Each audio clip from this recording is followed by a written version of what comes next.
Washington, whistleblower or traitor, leaker or public hero? National Security Agency contractor Edward Snowden blew the lid off U.S. government surveillance methods 5 years ago, but intelligence chiefs complain that revelations from the trove of classified documents he disclosed are still trickling out. That includes recent reporting on a mass surveillance program run by close U.S. ally Japan and on how the NSA targeted Bitcoin users to gather intelligence to combat narcotics and money laundering.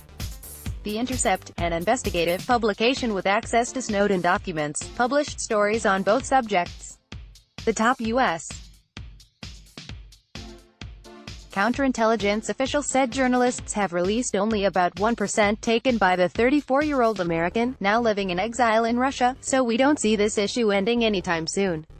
This past year, we had more international, Snowden-related documents and breaches than ever, Bill Evanina, who directs the National Counterintelligence and Security Center, said at a recent conference.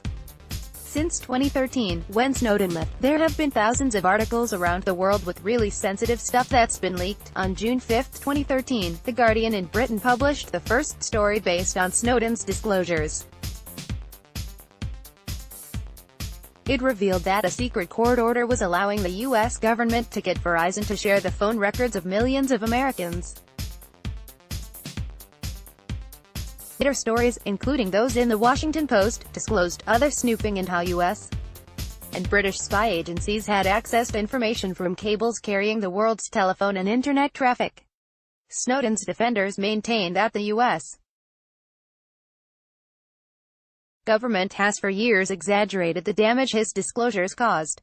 Glenn Greenwald, an Intercept co-founder and former journalist at The Guardian, said there are thousands upon thousands of documents that journalists have chosen not to publish because they would harm people's reputation or privacy rights or because it would expose legitimate surveillance programs. It's been almost 5 years since newspapers around the world began reporting on the Snowden archive, and the NSA has offered all kinds of shrill and reckless rhetoric about the damage it has caused, but never any evidence of a single case of a life being endangered, let alone harmed, Greenwald said. U.S. intelligence officials say they are still counting the cost of his disclosures that went beyond actual intelligence collected to how it was collected. Evanina said intelligence agencies are finishing their 7th classified assessment of the damage. Joel Melstead, a spokesman for the Counterintelligence Center, said 5 U.S. intelligence agencies contributed to the latest damage assessment, which itself is highly classified. Melstead said damage has been observed or verified in 5 categories of information the U.S. government keeps classified to protect national security. According to Melstead, Snowden disclosed documents have put U.S. personnel or facilities at risk around the world, damaged intelligence collection efforts, exposed tools used to amass intelligence, destabilized U.S. partnerships abroad and exposed U.S. intelligence operations, capabilities and priorities. With each additional disclosure, the damage is compounded, providing more detail to what our adversaries have already learned, Melstead said. Stephen Aftergood, a declassification expert at the Federation of American Scientists, said he thinks intelligence agencies are continuing to do Snowden damage assessments because the disclosure's relevance to foreign targets might take time to recognize and understand. He said the way that intelligence targets adapt based on information revealed and the impact on how the U.S. collects intelligence could continue for years. But he said that any damage that Snowden caused to U.S. intelligence partners abroad would have been felt immediately after the disclosures began in 2013. Moscow has resisted U.S. pressure to extradite Snowden, who faces U.S. charges that could land him in prison for up to 30 years.